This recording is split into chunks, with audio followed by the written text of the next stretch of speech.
What's going on, guys? Welcome to the Word on the Street podcast. I'm your host, Benjamin, and I've got my man like Marcus here, a brethren from Birmingham, and a Malayan/Scottish brother, Jerome. Oh. So this week we'll just be talking about, well, there was something I've been thinking about throughout the week, and something that's been going on for a long time. A lot of people our young age, they're completely turned off by church. And the question I've been asking myself is, why? Why do people not want to come to church? Is there something that we do? Is there something wrong with church? So what do you guys think about that? In my personal opinion, coming from a scientific background, I've always seen that there's also people, like, sometimes I'm scrolling through YouTube, right? Like, let's say you listen to a sermon on YouTube, and I'm scrolling down, and then one of the first comments I always see is, God doesn't exist, he's fake. It's all about, we all came from evolution, Big Bang and everything else. So that's one of the turn-offs. But what do you guys think? Why is church such a turn-off for people? You want to go first? Yeah, sure. Right, so in my opinion, I think it's just literally because there's so many things out there that grab our attention. Like, even as someone that comes to church every single week, like, I'm not gonna lie, like, for Monday through, Sunday through Friday, Sunday through Friday, like, I've got work, and then when I get home from work, it's like I just want to chill. And of course, like, I've built habits over time in which I have something that I know is relaxing to me, i.e. I'll watch TV shows or whatever else. So it's like, those are things that are ingrained in my mind as something that is something to do in my free time. So when it comes to Saturday, church feels like a chore more than it actually feels like I'm doing something for, like, myself personally. It's like I'm getting up not for myself but for someone else. I'm coming into church not for myself but for someone else, and it's almost like church is another day of work. So the first thing I want to do as soon as I get into church is to have the day finished so I can go back home to do the relaxing thing. Church starts at like 9:30 as well. If you're coming from Sabbath school, you're like, bruv, It's like just waking up to go to work again. go to work again. Or like for me, I go to college. My work days my college days from 9 till 5. So it's like, when I come to church for Sabbath school, I'm getting in for 9 o'clock. And especially in this church that we go to, we're in church all day. So it's like, I don't get to rest. So it's just like, that's one of the reasons. Another reason for me, technically, is like, I don't know, there's a lot of politics in church. A lot of people who think they're... That's a whole different podcast. That's another topic in itself, man. Same way, it's like, I don't know, like, I am a people person in a sense, but I like to have fun. I like to be in a chill environment. And people take church too seriously. And so that puts pressure on, like with me, I've been in church my whole life, so I can deal with it. But let's say if someone who is looking to come into God comes into church and everyone's like so intense about church rules, so no drinking in the sanctuary, no eating and just being irreverent and stuff like that, it becomes like too much in a sense. So it's like, I don't know. I like the point you made about, well, both of the points you guys made, political, and then it feels like a chore. I ain't gonna lie to you, I'm part of the communication team. Well, I'm not on the books as a member of the communication team, but I help out here and there. Yeah. I might as well be a part of it. Yeah. So sometimes I come to church, I'm thinking, I'm just gonna enjoy myself today. I'm just gonna come relax. The first thing I hear, somebody taps me on the shoulder, "Yo, Benjamin, we need somebody to do the sound system today. We've got music that you could put on." I'm happy to do that. I'm more than happy to do that. But imagine somebody coming to you 5 minutes before they're going up and telling you, "Can you do this too?" You're like, "Oh my days, I just came." Tell them get lost. If I said that, I'll probably end up getting disfellowshipped. But that's the sense that makes it feel like a chore. Yeah. And my friends, especially my friends are back in uni, they'll hear about it. Sometimes they'll be like, "Oh, how was church?" And I was like, I just came in and had to do a lot of these things, get involved in all these things. And one of my friends told me, he's like, "Benjamin, don't you think you get involved in too many things? Maybe you should just drop everything and just relax, man." Yeah. And I think hearing that, so it's kind of sense it says, It's us as well, the way we portray it. So we yeah. portray it as if we're waking up at 9 to go to church. Yeah. And then people think, yo, you're going to work? And then when we say, I have to do all these things, I thought church, you just come relax, you hear the message, and then you just chill with everybody else. But I think in your case, when you get involved in church, it becomes a completely different animal in a sense, because churches don't run themselves. Churches are technically a business as well. Mm-hmm. So for a church to run, you have to do certain things. So like, especially if you want your church to progress, and let's say you have a building fund and everything like that, you want to get new equipment so you can bring and appeal to more people. You can reach a wide audience, you get cameras, you get mics, you get certain things, and they're not going to run themselves. And so like, when you get involved, it becomes another job. So, yeah, which can turn people off. Exactly. Especially when it gets to a point where you have a large group, a large team, yeah, and then only a few individuals doing the work. Exactly. Then you get burnt out. I'm not gonna lie to you. I've come to church on a Sunday to do something, and then I've had board meetings, and board meetings are finished at 8 o'clock, and then before I know it, I've been at church for almost like 10 hours. I'm like, I'm not getting paid for this. No. I'm not getting paid for this. Love that. But I think the biggest thing, and you touched upon it, is that there's a sense of hypocrisy. And I'll give an example. A friend of mine, they came to church once and they said they're never coming back again. They're never coming back again. Because they walked in, right? Yeah. And they had jeans on, ripped jeans like you have yourself today. And then somebody came to them and said, yo, you should be wearing ripped jeans in church. And since then, the next day they just messaged, yo, your church is mad, I'm never coming back. But why though? Because I'm sure in the Bible, Jesus says, come as you are. And this is why I don't really church like that. Like I come because like my friends and like my fellow like people are here. But it's like people who have been brought up in church, I think they lose the message in the sense of bringing people to God. But they decide to bring people to church, and there's a certain way you have to act in church, and certain things you can and cannot do. Like, why? I think like that's probably like one of the biggest things, where it's like people who are serious about church, if you will, appear like miserable. Yeah. Like, I think like one of the things where we all fall like really short, and you've said it as well, where it's like we make church appear to be like a job. So our perspective of church itself inherently is making it look really bad. And it's from the youth all the way to the adults, where of course, like if you take how God wants us to be, it's meant to be like, we're meant to be happy. Like always happy, pretty much. Exactly. Serving one another and everything else, being selfless in a way. But then we have kind of like made it like it's a task that we have to follow a certain way, and if we don't follow it that way, then we're not good Christians or whatever, and we end up making everything look like such a burden. If someone asks you for help, if someone asks you to do something in church, it becomes like, oh, like I can't be bothered doing this for anyone and whatnot. So I think it's one of those things where I think you need both parties, both interactions have to have positive feelings towards the whole thing. Like if someone wants to ask you for something, it's like they need to understand what you have to do, and therefore make the job easy for you. With them making it easy for you, when you get the task, you won't complain about it, or you won't feel like you're being burdened by it. And like with that kind of cycle, it would be a bit more easy to have everyone kind of like working together in a way that no one feels like it's a chore or a burden. And then on top of that, like it almost like filter through to other people, like speaking for people who come in church on the one day, instead of someone being strict about they're meant to be dressing this way, it's like recognize that you're actually serving someone else. If that person's walked into church with ripped jeans or whatever else, then it's like, this is a fellow brother.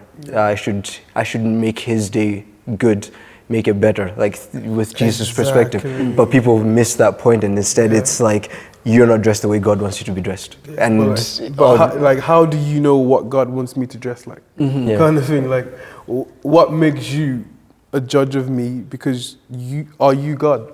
Yeah. That's why, like, if you notice, like, I come to church and whatever I feel like to come to church, and I'm technically a rebel Christian. I do whatever I want because who are you to judge me? We live technically the same life. Our goal at the end of life is to go to heaven. Doesn't matter how we get there, we just need to get there. What does what I wear have to do with my mental state, what my relationship with Christ is? That has nothing to do with it. It has nothing to do with how you woke up that morning.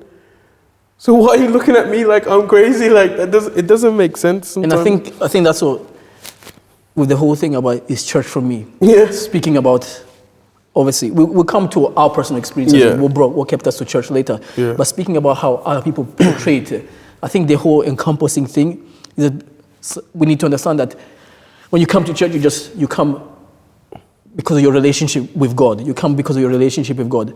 And sometimes people miss it. I feel like sometimes people wake up and come to church because they want to have beef with somebody. They want to have beef with somebody, or they have preconceived ideas of what church is supposed to be like. Yeah. And then when the church doesn't meet those expectations, or if those expectations fall short, they're quick to say to something you shouldn't be doing that. Yeah. No understanding the background that somebody came from. And I think the main thing is understanding the background that somebody came from. Yeah. Not everybody culturally as where they will grow up, they don't come from the same background. Yeah. And so we can't be easy to judge.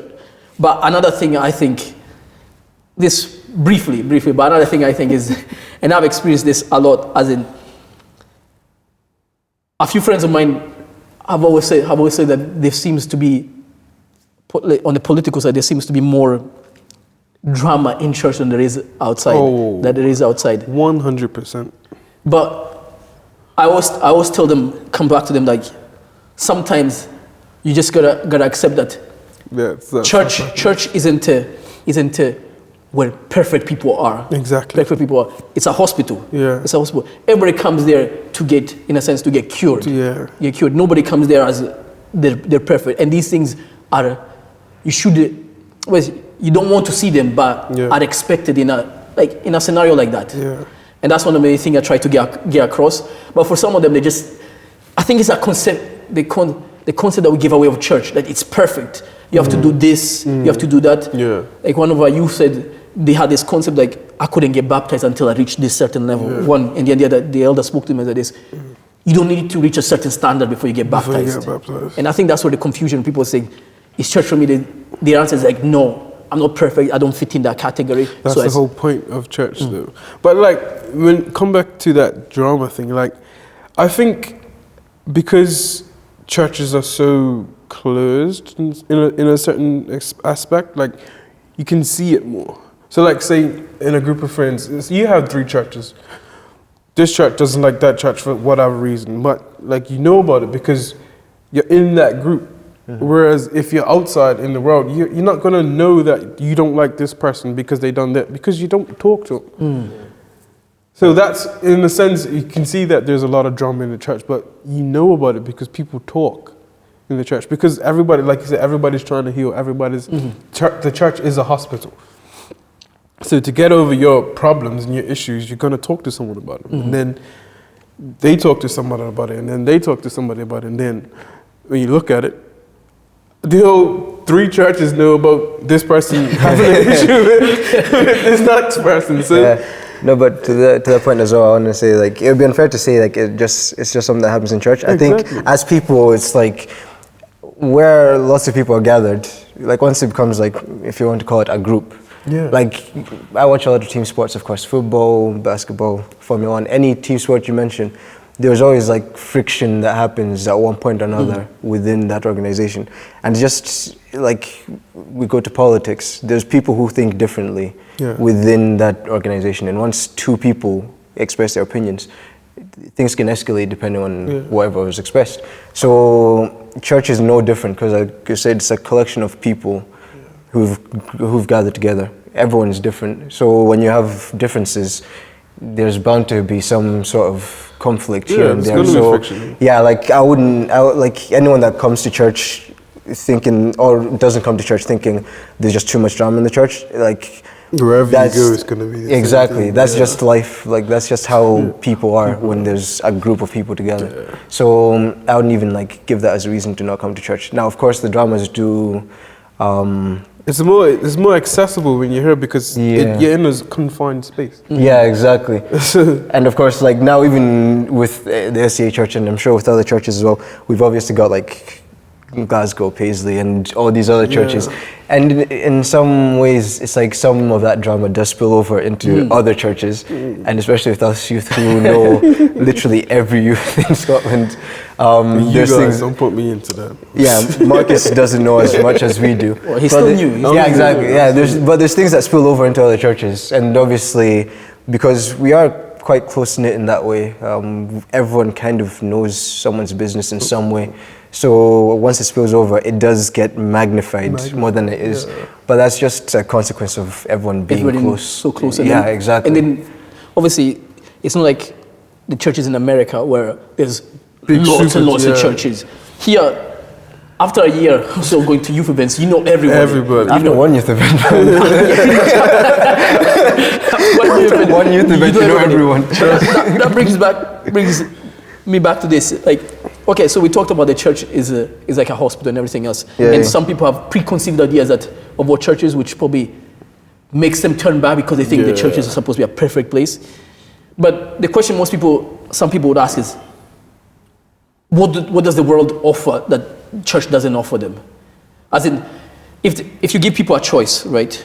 A choice. And this applies to probably people who've already who've grown up in the church as well. If you give them a choice, if they would rather go all in for the church, or just continue to do whatever they want, as in go for the world, they will most of the time say, I'll just go and do the worldly things, because I just find more enjoyment in it. So, are we doing something wrong, or are we not offering something that's outside there? That one's a little bit tricky still, because church has benefit. Everything has its pros and cons, but I think when you come to church, it has a better feeling. It's more clean. It's a good clean fun. You don't. How would I explain it? Like, you don't feel bad after. Yeah. So let's say if you go out on a night out, you go drinking, whatever. That next day you're like, why did I do that? When you come to church, you can stay in church with the right people for hours, because we do it every Saturday for hours, and you go home, you're like, yeah, that was fun. I'll go back to church next week. I think it goes back to how we portray ourselves. How you portray yourself. Because exactly. In all honesty, like when I started taking church a bit more seriously, I was like, at first I was like, what do I do, man? What do I do after service? Then I just met a group of friends, and we started spending more time together and just hanging about, especially after church. Yeah. Like right now we do movie nights. We go movie nights, and they're banter. Yeah. And I think we do not portray that enough to the people outside. That church is about fellowship, coming together, and it's not all about listening to sermon after sermon. And obviously, some people say they will give us the nickname Bible bashers. I was just about to say Bible bashers, because that's what's portrayed in media, and when you look at movies, the good Christian is always a Bible basher, always. And so he's like, people who are trying to come into church, then they're trying to get their feet wet. You're like, yeah, I want to go to church, but I don't want to be attacked by a Bible basher. And even if you've been in church for a long time, there's one person that's going to come up and be like, have you read the Bible today? Move, man, I'm not trying to hear you tell me that. I know I need to read the Bible. I do read the Bible, but let me do it in my own time. Why are you forcing it on me? And I think a lot of people don't see the other side of the church of just us sitting here and having a conversation. We do this on a regular, regardless of what's happening in the world. Just have conversations and chill out. And we still watch action movies. We listen to music, and people don't see that. And so it's like their image of church is tainted. With that though, I'm gonna say like I remember being in Orlando, GYC. Right, I'm not gonna lie. Great week, brilliant week, right? But then when the conference time came, because we went like for 10 days, so like a few days before, done our own thing and whatnot. Then the actual conference came, and we started attending all the seminars and everything else. And we went to this one particular group session one time, and we all sat in a circle and whatnot, and we were discussing, just having a conversation like this. And I remember like people going on the entire group asking for their opinions and all that stuff. And there was people that were quoting Ellen G. White. And no, but it's not a bad thing. In this case here, it's not a bad thing, right? They were quoting Ellen G. White and the Bible like nothing else. And bruh, like the way I felt, man, the shame. When it came to me and I couldn't say nothing. No, but then the thing is, like, there was also like a positive way of being like that. Because these people, like, obviously, like, it didn't make me feel bad to say like, oh, I'm in the presence of people that read so much, but it's like I felt like, yo, I should read more, because like the way that they expressed themselves, they were happy people. Like they, like every single quote that they brought, it's like the reason for the things that they done were governed by the Bible and Ellen G. White, but it wasn't like shackles to them. It was literally like, my life has changed and I love how I do things because of this and this and this. But there was not one time where, like, even when I spoke my opinion, there was not one time where I felt like I can't say this because I'd be shamed. Like, I could feel that they weren't going to be like that. Exactly. And that's how like we should aspire to be. But again, like, it comes back to the point where it's like when you say Bible basher, there's people who come to you and make you feel like because you haven't prayed that morning, like you're a bad person. You're destined for hell. Like that's where like it goes wrong. Like, we should try to be Bible loving Christians and all that stuff, but we shouldn't try to make other people feel like because they're not on our level, they are beneath us or whatever. And that's the balance that we have to try and like strike within our lives. Just lots of people aren't quite hitting that balance, right? If I'm honest. That's why I stopped coming to church for a long time, bro. Because it's like, for me, I move through life differently. I move at my own pace. I'm slower than a lot of people. So I'm going to read my Bible maybe once a week. You're trying to tell me I need to read the Bible every day, twice a day, 45 minutes at least. Pray for an hour, make sure. Like, no, I don't. Like, as much as I want to, I don't have the time to do that. I want to be this perfect image of a Christian, but I'm human. And God's made me how I am, so you can't tell me how to live my life. And I think that's another reason why people decide, church, I'll go next week. Church, there's this girl in there I don't really like. Because there's people that put their opinions on and their beliefs on you. You see what I'm saying? So it's like, it becomes, back to the beginning, a chore. Do I go to church and I have to put a smile on my face because everybody else is smiling? And I have to be this, I have to wear a suit and tie because everybody else is wearing a suit and tie. No. And so, I don't know, it just is what it is, I guess. I think one of the best, or a very good example of some of the things that I've seen that have worked, that have encouraged people to come to, not to come to church, let's say, to consider being like a Christian, following Christ. Because you obviously necessarily being a Christian doesn't mean you come to, it's just about the building itself in the church. Like a few years ago, this was before you came, but you've joined us several times. Like, you played in two of our games, or one of our games. We started a football team, right? And a few of our friends that came along, they've said that, I didn't realize that you guys could play football. Because it's like, we always quote Ellen White, right? We always quote Ellen White. There are some people who are not Adventist, who don't come to church, who know Ellen White quotes a lot. And one of the quotes that he brought up to me said this, Ellen White says, no competition allowed. No competition. So I thought you guys didn't even play football, not even for fun, as in. And then he said this. After a while, I was like coming after for several weeks. He's like, yo, I had preconceived the ideas about the church, how you guys were like, but man, this is chill. This is chill. You guys should do more things like this more often, to invite other people, community-based stuff. And I think that's one of the main thing is we are too closed. Yes. Closed off to the rest of the people, to the rest of the world. We don't do enough to try and communicate with other people and get like maybe community projects, for example. We get too comfortable. So like I think, well, this is my opinion anyway. So we only have our certain programs. We do AY, we do Pathfinders. If we're not doing that, we're not doing anything. You have like a fundraiser, you have a bake sale, but like you say, football, people love football, especially in this country. Football is like a religion in a sense. You have a tournament, let's say, and you invite maybe 5-6 people. I invite maybe 5-6 people. You invite maybe 5-6 people. What's that? 25 people come to play football together.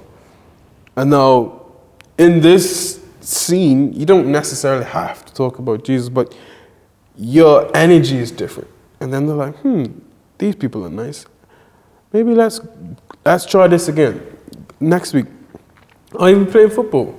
Yeah, like, come through. But we're going to go to church first. Well, on the Saturday, you should come and chill out with us. Yeah, the energy was good. Let me go see what it's like. You go see what it's like. Oh, this is not too bad. And now you got maybe 6 or 7 people from that 25 that's come in. And then they go and tell their friends, oh, I met these guys from football. The energy was good. I went to church with them. It was okay. You should come. And then that cycle becomes now from football. And I think it just all goes back to it's a matter of how we portray ourselves. Yeah. Like, so next time you guys go to uni, college, work. No, oh man, I had to do too much in church. Because I didn't realize I was doing that.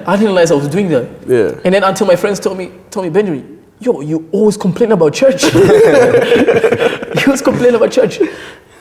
And you're inviting us to come to church. It seems like stress, man. Yeah. It seems like stress.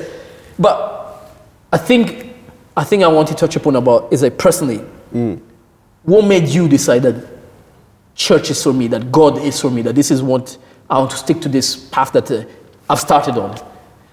I'll start with myself. Like, you know, when I was younger, I grew up in an Adventist family, but I didn't really know what Adventism was until I was like 11 up to ages of 13.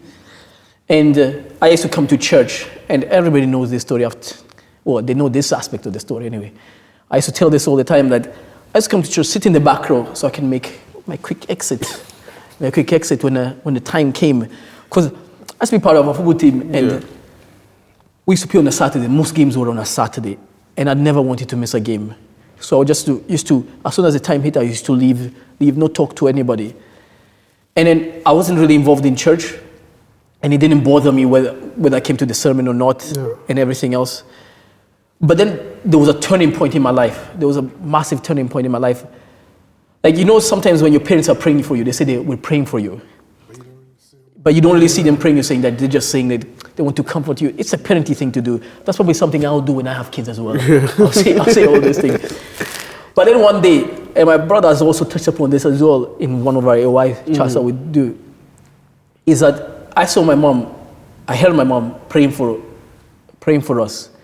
And you know the distress you hear from your parents when they're worried. Because me and my brother were not, I wouldn't say we're the best students in class, in school, and we also used to get in trouble. And man, there's so many times I used to get, in school I used to have handed out something called punishment exercises, right? I used to do them in a hotel, and my parents your parents are supposed to sign it? Yeah. Sign it. You was forging the signature. So I used to forge the signature. But then hearing my parents praying for me and being worried, I was like, yo, let me just give this a try. Yeah. And then but the real turning point is when I went to Campari. And here's the crazy thing. I went to that Campari not out of choice. My mom paid for me, didn't tell me, until a few weeks before the campaign was starting, I said, Benjamin, you're going to a Pathfinder campaign. I argued and argued and argued. But obviously, when she says, I can't get my money back, it's done and dusted, you're going. And while I was there was this preacher he was Canadian Australian. He used to call himself a fruit salad because it's a mixture of different cultures. And so, seeing the struggles that he went through, it wasn't just about preaching and everything else, quoting Bible verses. He was talking about real things he went through as a youth, growing up until then. I was like, yo, man, this is real. I'm seeing the realities of things. It wasn't just coming to the church and then hearing sermon. And as I've said many times, I used to swear like a sailor. I was bad. I can't believe that. I probably even created my own swear words. That's how bad I was. But when I came back to the school, I was like, let me just give this a try. Let me give this a try. And slowly I started changing. You could see a different perspective from me. I was a different person. It was hard at the beginning, but when you start doing these things, so slowly, the Bible, there's a Bible verse, or I don't know if it's an actual verse, it says, by beholding we become changed. So slowly I was getting changed. And now I'm involved in a lot of things. To the point, people call me pastor now. I preach, I do all these things. I might as well be the third pastor in the church.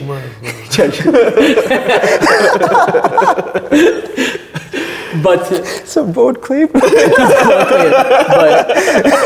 now, and even when I'm inviting my friend, the whole thing is about perspective. I was inviting my friend to a hike, and they were questioning and asking, are we going to be singing hymns? Are we going to doing prayer things and all the time? So they had a different perspective of church, and that turned them off. They were about to say no, but that different perspective.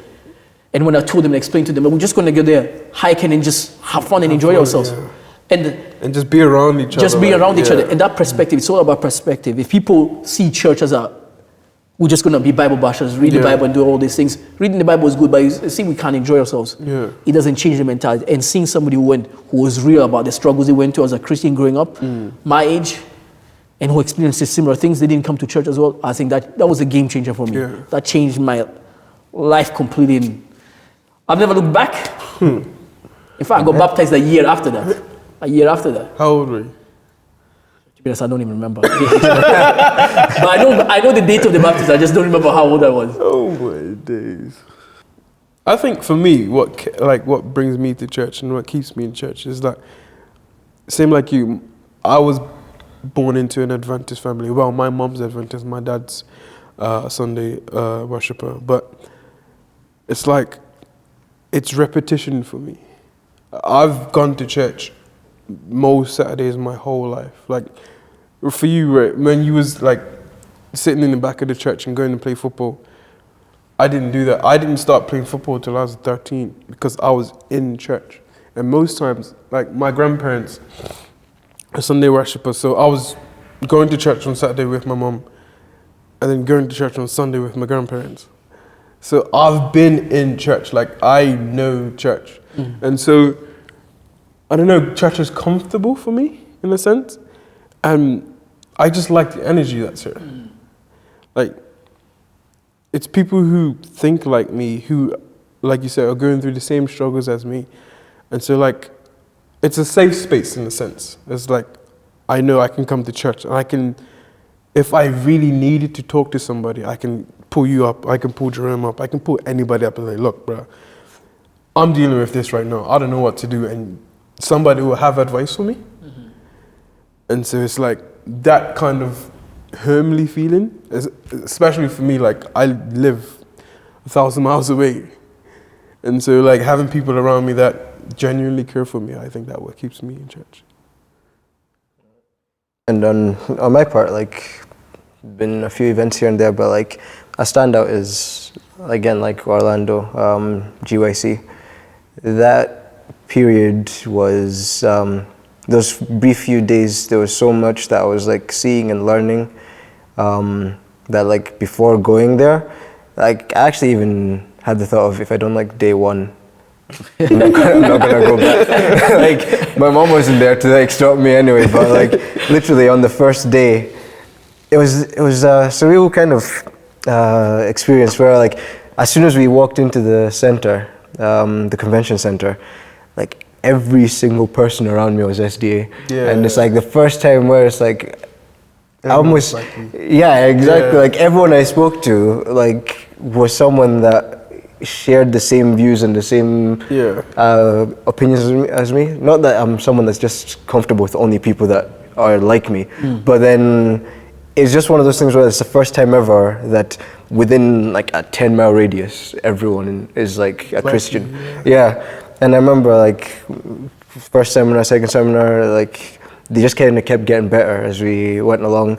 Then the activities that we done on the side, also they felt like I just felt like a peace, like a certain relaxed feeling that I've never had in my life, apart from that one period. But then it was at that point I realized like what church can be. Yeah. And through that, I was just kind of like, when I came back, like following on, like of course, like you have that fire when you get there. You come back and it's like, like it just dies. Somebody just puts a blanket exactly. over. We weren't like that. When we came back, we were reading the Great Controversy. Yo, every night I went to bed reading the Great Controversy every single night. I don't know, a week later, it just went, like that was it, it was done.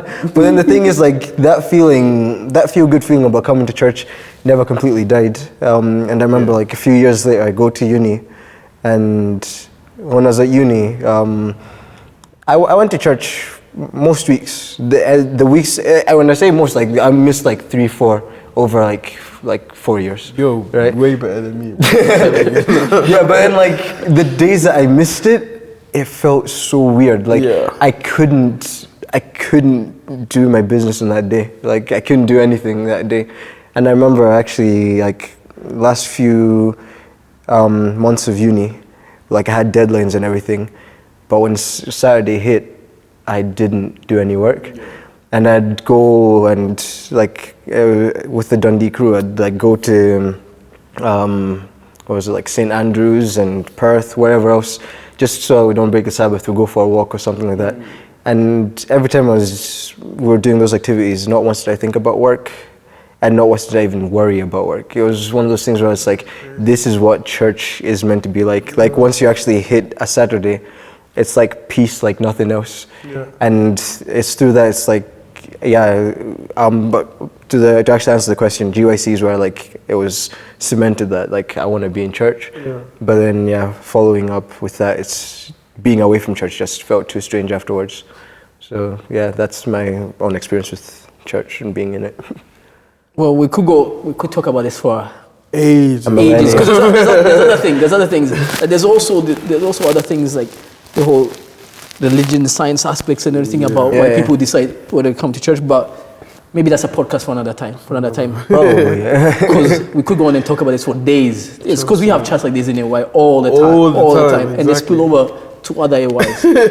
But we just have to end it there. But thanks for joining, Marcus, Jerome, and good chat. But viewers out at home, you'll be seeing more of us anyway, because we're going to come back to you with another podcast. And keep subscribe to this channel, and remember, comment down below and join in the conversation. Thanks for watching. Peace.